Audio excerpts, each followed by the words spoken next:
Welcome back to the Hammersmith DIY channel. My name is Wyatt Groth, the owner of Hammersmith, and in today's how-to video I'm going to show you how to fix a broken hydraulic swager. So what I have in front of me here is a hydraulic swager. Now this particular model you'll be able to find on our website, linked in the description below. But we sell two different types of hydraulic swagers. One is what we call our Pro version and the other is our Mini version. Both of them work exactly the same. One of them's just got a little bit more tonnage to it, or press, that's the right word I'm looking for, but a little bit tonnage, more tonnage to it, so that you don't have to work as hard to achieve the same result when crimping your stainless steel fittings onto the end of wire cable. So this particular one I have in front of me here is actually one that a customer sent back because it had stopped swaging properly.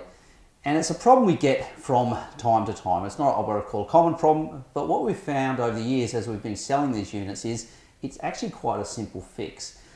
But when I say a simple fix, sometimes it's hard to explain over the phone. So I thought, why not make a video and show you what I'm meaning. So let's show you with this particular unit, the unit that is broken, what the issue is. And it'll be very obvious straight away. You'll see here that there's a dial for off and on. It's currently set to the on position, which means when I crimp this particular swager, you should be able to close the jaws, and then I will feel a good amount of resistance through the handle to the point where I will no longer be able to squeeze the handle. So let's see what happens.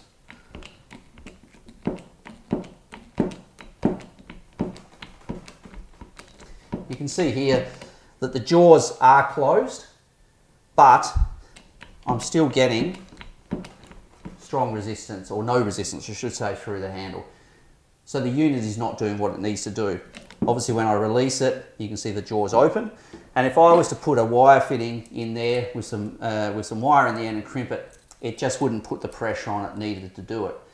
So let's show you, before I show you the fix, let's show you what it's meant to look like. I've got a new unit right here that I have not opened, and we'll test out and I'll show you the difference. So you can see here, it's how it comes in the box. It's all in its plastic. Take it out of its plastic like so. Now what we do is, before we send this to you, we actually do test the unit ourselves, but this unit has not been tested. The dies in here at the moment are the dies that are marked 10. We would normally take them out like so, because the correct size dies, well we find anyway, are the ones that are marked 6, which should be the ones on the end right here. I just mark 6 on the end, and we pop them in like so, and like so here. So you can see here with what's going on. So once again, just move this to one side. We're going to take our dial, we're going to push it onto the on position, and we're going to start crimping this fitting here. Bear in mind, I haven't tested this unit before, so it should work. I can't push that any more than what I'm doing. I know this unit is working perfectly, but just to prove a point, I'm going to crimp it on the end of the wire. So here we've got our fitting with our 3.2 millimeter wire. So what we simply do is we put the wire into the fitting, end of the fitting like so. It's quite a snug fit. You just force it into the end.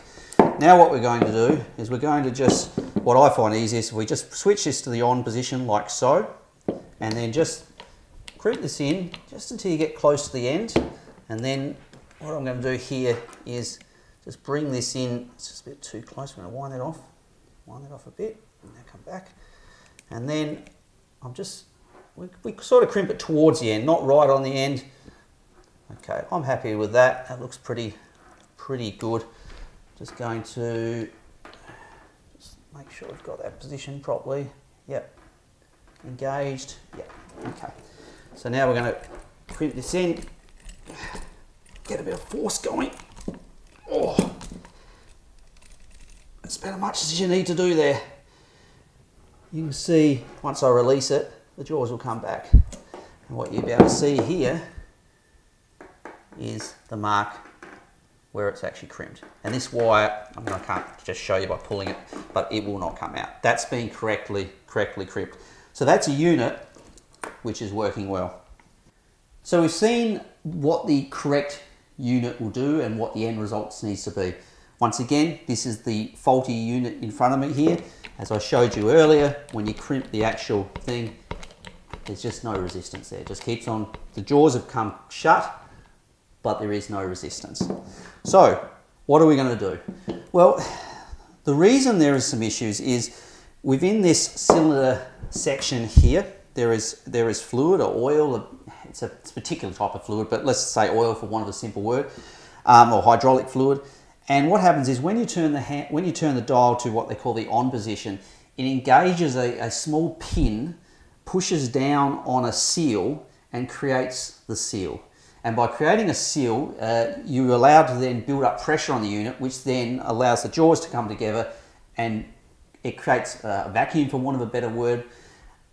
What we have found that has happened is within this cylinder, where you have the hydraulic fluid, sometimes you can get some small particles that may have been in there due to the manufacturing process when this whole unit was built. You know, the metal lathe takes out, bores out the section, and then you get some little metal particles and stuff like that. And what we find happens is sometimes some of those particles can actually end up sitting on top of the seal. So as you try and turn the pin, it doesn't fully engage, and therefore there's a little bit of air getting in there, which ends up resulting in an incorrect seal, which means it will not tighten properly.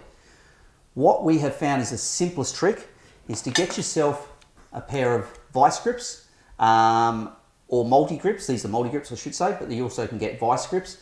And what you're going to do is you're going to put a little bit of pressure on this knob section here when you're turning it on and off. And you're kind of wanting to almost force it, more than what your fingers can do, force it into the on and off position, and do that a few times. Quite often you'll find the unit will start working. So let's give you a little demo as to what I mean here. Right, so what we've got here is a pair of multi-grips, and what I'm going to show you is what we need to do. So set your multi-grips into the correct sort of position that will grip onto the knob like so. Put the knob in the on position, and then what we're going to do is we're just going to grip onto that dial like so, and we're just going to just gently work it a bit forward and back, just like that. A little bit of pressure, not too much, just enough, more than what you could use with your fingers, but not too much that you're going to literally snap the knob off. Now I can't actually undo this, so you're going to use the multi-grips again. Just ease it back off. Okay. Now let's have a test. There's no guarantees this is going to work. It works sometimes you might have to do it multiple times. So we're going to turn it into the on position, and let's see what happens here. Oh, getting some resistance here. This is pretty good. Yep, I reckon that's just fixed the tool. Try it again. Back onto the on position.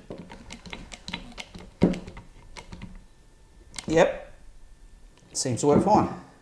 So there you go. That particular time, it's quite a simple fix.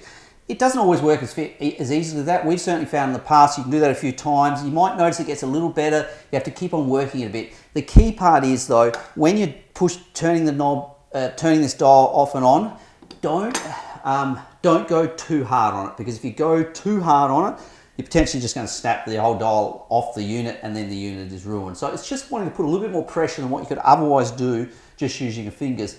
And what is happening is by doing this, you're forcing that pin to seal.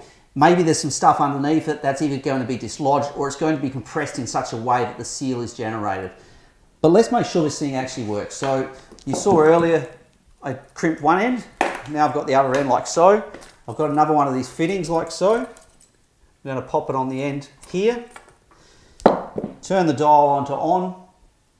I won't worry about a close-up shot or anything like that for you. You've saw that before how it works. I'm just going to very quickly pop this in here, show you how quick this is to actually do. Pop this in like so. Engage the unit just like I did before. And now what we're going to do is we're going to crimp this unit.